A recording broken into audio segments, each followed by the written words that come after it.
안녕하세요. 돈 벌어주는 중개사 정은호입니다. 요즘 날씨도 춥고 부동산 시장도 춥죠? 많이 추워요 지금. 지금 보면 이제 또 한 가지 보면 깡통젖의 뭐 원인 사전 차단. 그건 뭐냐? 부실 고가 감정평가 막는다. 국토부에서 평가 규칙을 일부 개정하는 입법 예고했고, 평가사의 사례 선정 구체적 사항 기재 필수화. 그럼 이게 어떻게 되냐면 이제 대출 받기가 힘들어진다. 대출이 까다로워진다. 까다로워진다라고 보면 될 것 같고, 그렇게 되면 뭐 감정평가서의 구체적 사항을 필수 기재화한다. 그죠? 그다음에 선정 사례 기준을 구체화하고 감정평가사한테 부실평가에 대한 법적 책임 근거를 마련하겠다. 이렇게 되면은 감정평가사가 그죠? 어떻게 보면 보수적으로 접근할 수밖에 없겠죠. 보수적으로. 그러면 지금 보면은 만약에 어떠한 평가를 했을 때 대출 나오는 금액이 뭐 조정, 비조정, 뭐 투기지역 뭐 이렇게 다 나눠져 있는데 예를 들어 40에서 뭐 한 70%, 80%까지 나왔던데 근데 이제 이거 기준점이 되는 가격이 만약에 1억이었다. 1억이었을 때는 4천에서 7천까지가 가능했는데 이게 1억이라는 금액이 낮아지겠죠. 그러면 만약에 7천이라고 한다면 2800 그 다음에 70%면 4900 4900 이렇게 된다고 한다면 집을 사기가 좀 쉽지 않아지지 않을까 라는 생각은 들어요. 그죠? 그러면 결론적으로는 이제 현금을 갖고 있는 사람들의 시장이 되지 않을까. 근데 이제 지금 상황이 보면 저도 진짜 이렇게까지 금리가 올라갈지는 미처 어느덧 예상을 했는데 너무 가파르게 가고 있어요. 그죠? 그래서 일전에 우리가 이제 코로나나 이런 상황이 있었을 때는 이 유동 자금이 그죠? 주식이나 부동산으로 갔었잖아요. 부동산. 근데 이게 지금 어디로 가고 있냐면 예금으로 몰리고 있어요. 예금. 그 이유가 있어. 왜? 예를 들어 지금 작년에 대출, 전세, 담보대출 뭐 이렇게 어쨌든 이제 대출 금리가 한 2%에서 2% 중반에서 3% 정도 했었어요. 3% 이내.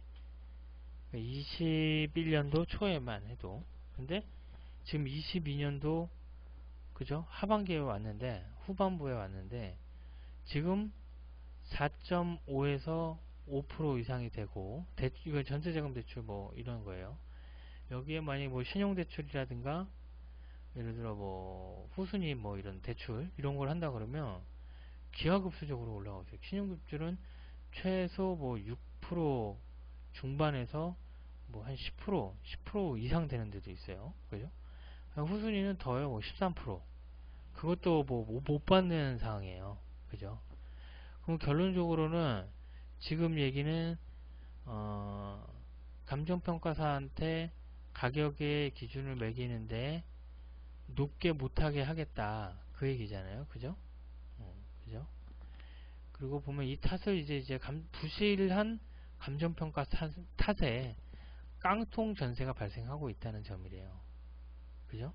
주택도시보증공사에는 전세바증본안 가입 시 감정평가사의 평가서를 받으며 평가서의 가격을 시세로 인정해 준다. 그죠? 이러한 점을 악용을 했대요.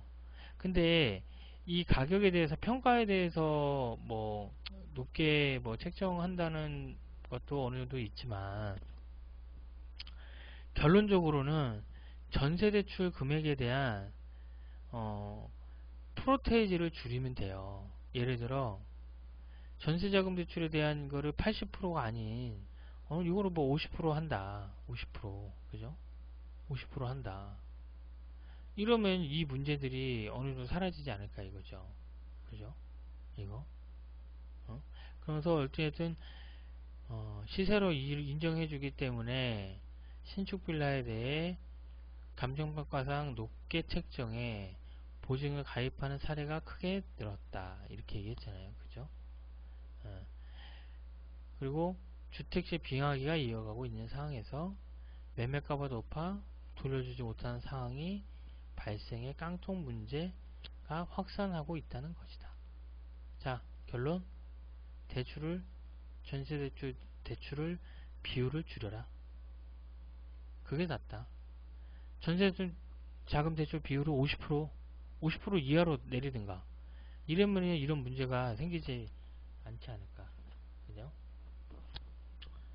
그러니까 지금 보면은 이제 최근에 진짜 지금 요 고속도 보면 입주 당시에는 뭐 6억에서 7억 정도 갔던 전세가 지금은 5억 후반, 6억 초반까지 왔어요. 그죠?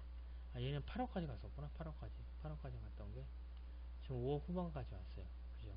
근데 이게 참, 이게 단순히 볼 건 아닌 게, 이게 뭐냐면, 그냥 1억을 내가 2.5%에 빌렸어요.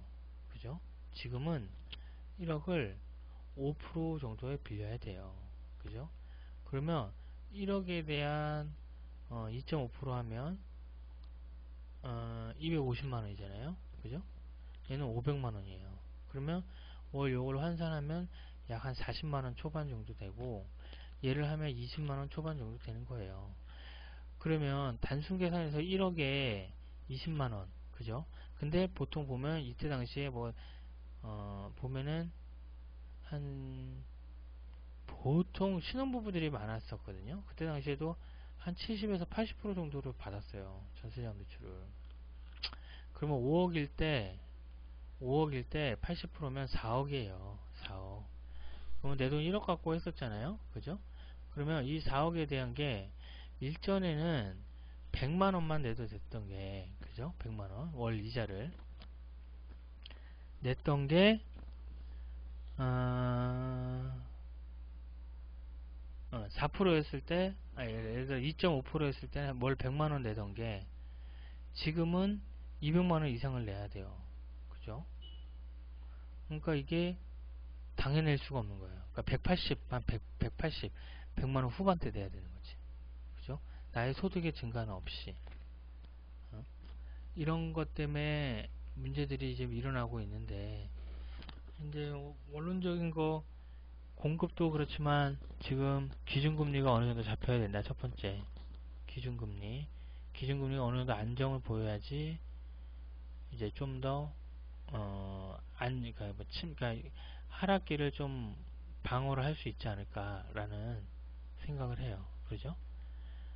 금리가 올랐다. 중대형 빌딩 거래도 반토막. 그죠? 전국 집값 최대 하락. 지금 다 하락한다는 얘기밖에 없어요. 1년 만에 10% 하락했다. 그죠? 보면 다 이런 기사인데요. 그죠? 그러니까 지금 또 한편으로는 전세가율이 높은 데는 전세보다 내 집 마련 쪽으로 돌아설까? 그렇죠? 이런 얘기들도 많이 나오고. 그죠? 그러니까 금리 인상의 공포에 실거래가 역대 최대 하락. 그죠? 그러니까 사람들이 싸다고 현재는 느끼지를 못하는 것 같아요. 느끼지를. 그죠? 만약 여기 고덕지 같은 경우가 20평대가 한 14억, 15억, 단지별로 좀씩 차이가 있지만 한 14억에서 15억대가 작년 얘기였어요. 불과 몇 개월 전이죠. 한 10개월, 9개월 전. 근데 지금이 10억 초반, 9억 후반, 9억 초반 막 이래요. 지금 상황이 이래요. 지금. 그죠? 어느 정도 마무리가 되는 시점이 오지 않을까. 근데 아직은 좀 더 봐야 할 것 같다. 라는 생각이에요. 오늘도 여기까지 말씀드리겠고요. 어차피 걱정한다고 모든 게 해결되는 건 아니니까 시간이 지나면 모든 걸 해결해 주지 않을까 싶습니다. 항상 부동산과 관해서 궁금한 게 있으면 언제든지 연락 주세요. 감사합니다.